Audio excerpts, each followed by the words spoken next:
The dollar just took a hit it is not going to recover from. And almost nobody is talking about the real reason why. A ceasefire was announced.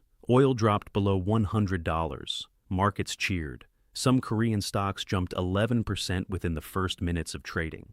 And in the middle of all that celebration, Iran quietly walked away with the Strait of Hormuz, $100 billion in frozen assets, and a brand new oil payment system built entirely in Chinese yuan.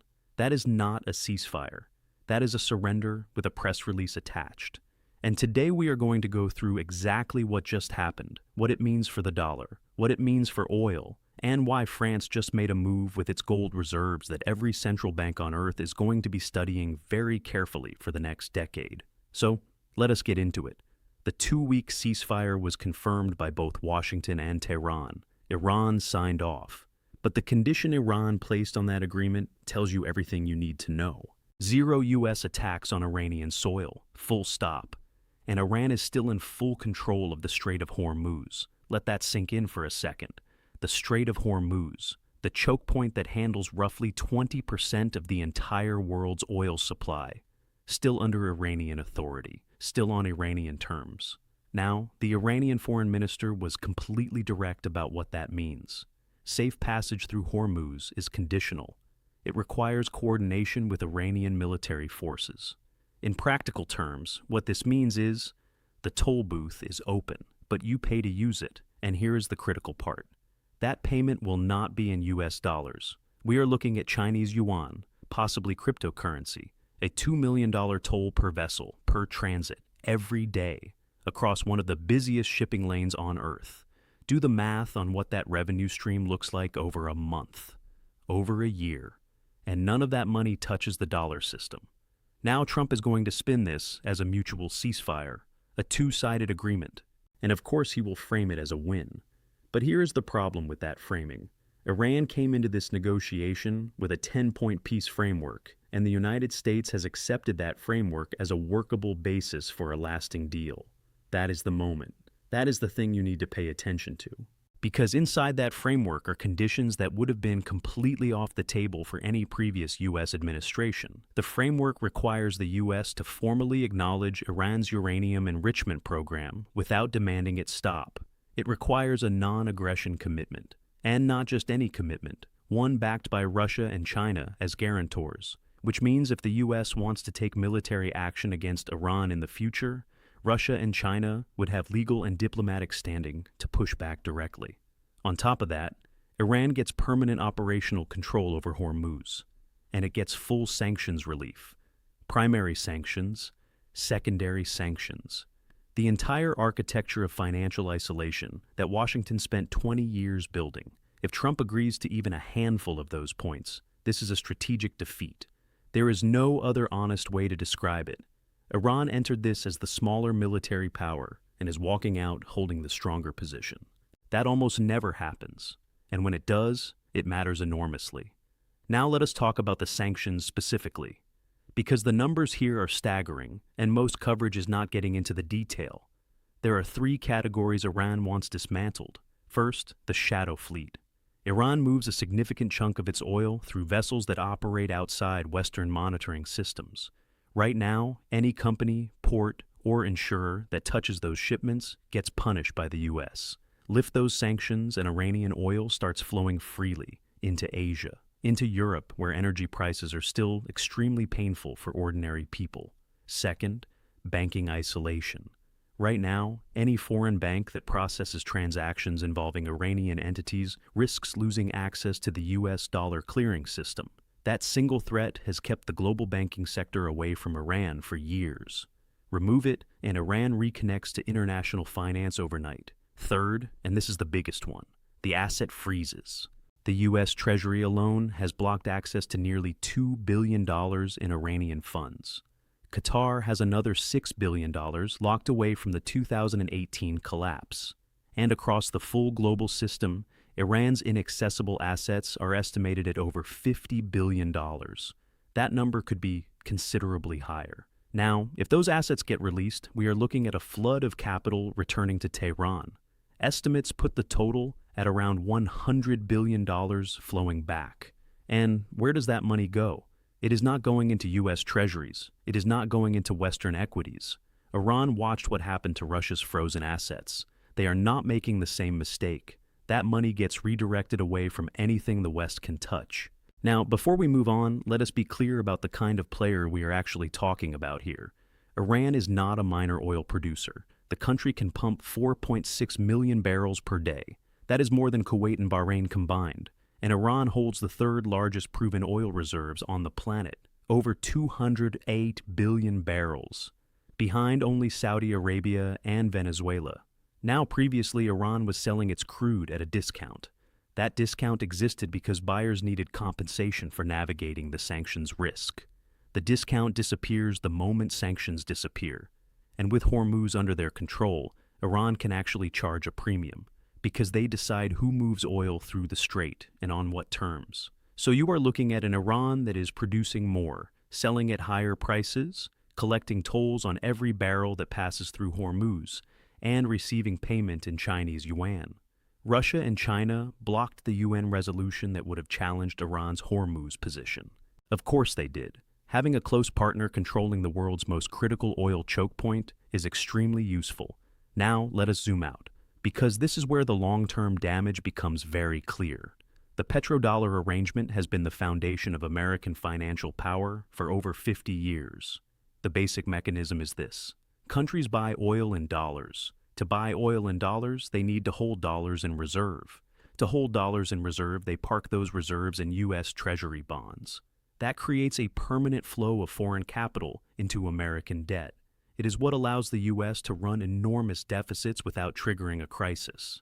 Break that cycle, and the entire system changes. Iran shifting to yuan payments for its oil is not happening in isolation. China and India alone are buying 6.7 million barrels of oil per day. West Asia adds another 6.2 million barrels per day.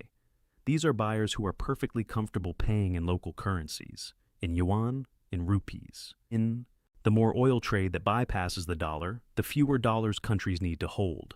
The fewer dollars they hold, the less they put into U.S. treasuries.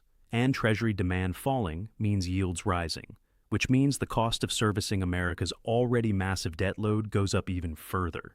This is not a theoretical problem for some future decade. This is happening now, and the markets are already reading it correctly. Gold prices pulled back briefly when the ceasefire was announced. Then they bounced right back. Year to date, gold is still up 8%. The S&P 500 is still sitting more than 3% negative for the year. That gap between gold and the S&P 500 tells you something important. The money that is taking this situation seriously is moving into hard assets, into gold, into things that cannot be printed, cannot be sanctioned, and cannot be frozen. Central banks bought over 27 tons of gold in the single month before the Iran war even started.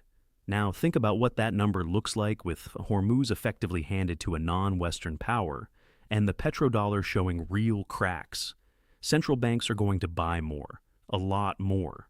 Now let us talk about the Fed, because what is being said behind the official language is significantly darker than the headlines suggest. The concern being raised internally is about the level of job creation in the U.S. private sector.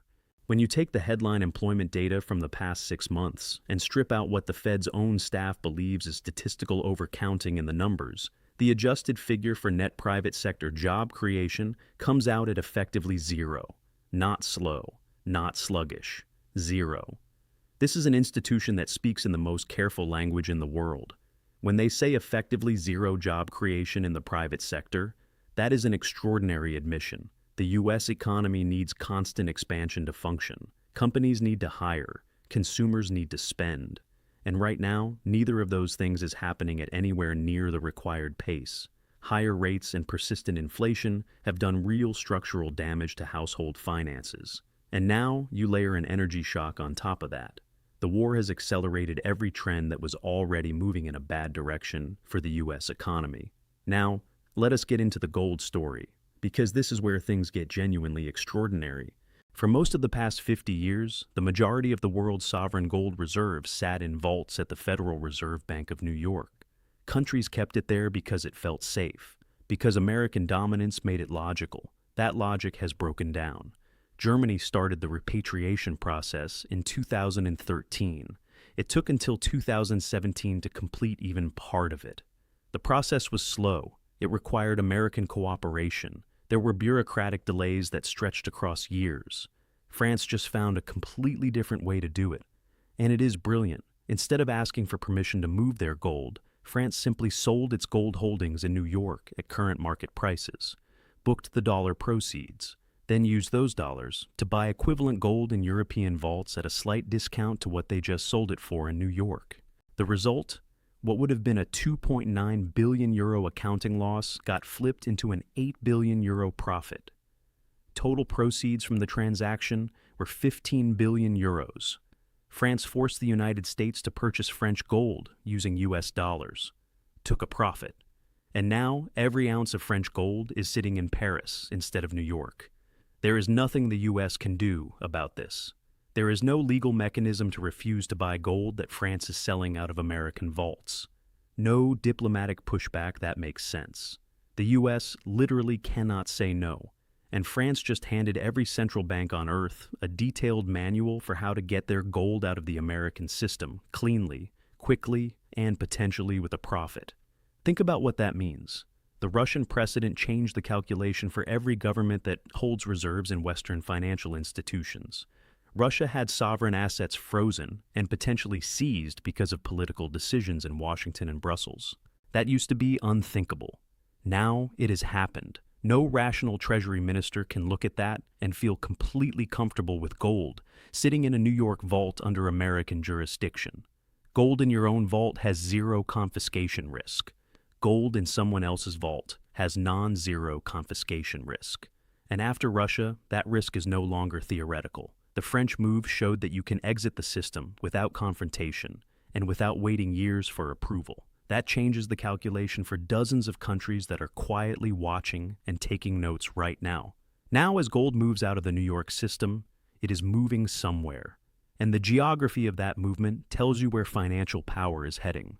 Singapore is becoming a serious alternative gold hub for Southeast Asian institutions. Hong Kong continues to play its role in the broader Chinese financial ecosystem. But the biggest winner by far is mainland China. Every ton of gold stored in Chinese vaults instead of American ones makes China's financial system more credible, more independent, and more capable of anchoring an alternative reserve framework. Central banks worldwide currently hold nearly 39,000 tons of gold. Most of it has historically been stored in Western institutions. Even a small shift in where that gold sits represents an enormous physical and financial flow away from the American-controlled system. The more gold that moves to Shanghai, to Singapore, to national vaults across the global south, the weaker the dollar's structural position becomes relative to whatever comes next. Now, meanwhile in Washington, Trump is calling this a win. He is talking about the reconstruction of Hormuz traffic as a business opportunity. He even floated the idea that the United States should be involved in collecting the Hormuz tolls. He literally said on camera that he would rather have the U.S. involved in collecting tolls than let Iran run it alone. His exact framing was that the U.S. is the winner here, but Iran controls Hormuz. Iran sets the terms. Iran decides who passes and what they pay. The toll revenue flows to Tehran. The currency it flows in is yuan. Trump can frame this however he wants. The substance does not change. Iran came out of this conflict stronger than when it went in. They are getting their frozen assets back, their oil is flowing freely, they hold Hormuz, and they are getting paid in a currency that bypasses the dollar system entirely. That is not a loss for Iran. That is the definition of winning. Step back and look at everything at once. The U.S. entered this conflict trying to preserve its dominance over the Middle East energy corridor and protect dollar primacy in oil markets. It is exiting having effectively given Hormuz to Iranian control, having accepted yuan-denominated oil payments as the new standard, having agreed to dismantle 20 years of sanctions architecture, and having watched one of its own G7 allies show the world exactly how to pull gold out of the American financial system at a profit. The dollar has not collapsed. U.S. assets have not gone to zero. Nobody is saying that. But the trajectory is clear. The structural pillars that have kept the dollar in its dominant position are being removed one by one. The petrodollar is facing real competition for the first time in half a century. The gold repatriation playbook is now public and proven. The Fed is acknowledging zero private sector job growth, and central banks are buying gold at a pace that reflects exactly how serious this situation is. De-dollarization does not happen overnight, but these past few weeks have compressed that timeline significantly. The ceasefire terms, the France gold play, the yuan oil payment infrastructure, and the Fed's jobs admission are not isolated events. They are all pointing in the same direction. So, here is where we land. This ceasefire is not a victory for the United States.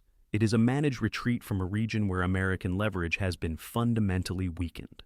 The petrodollar took structural damage that is not going to be repaired by a press conference or a victory lap from the White House. Gold knows it. Central banks know it. And now, France has shown every government on Earth that knowing it is not enough.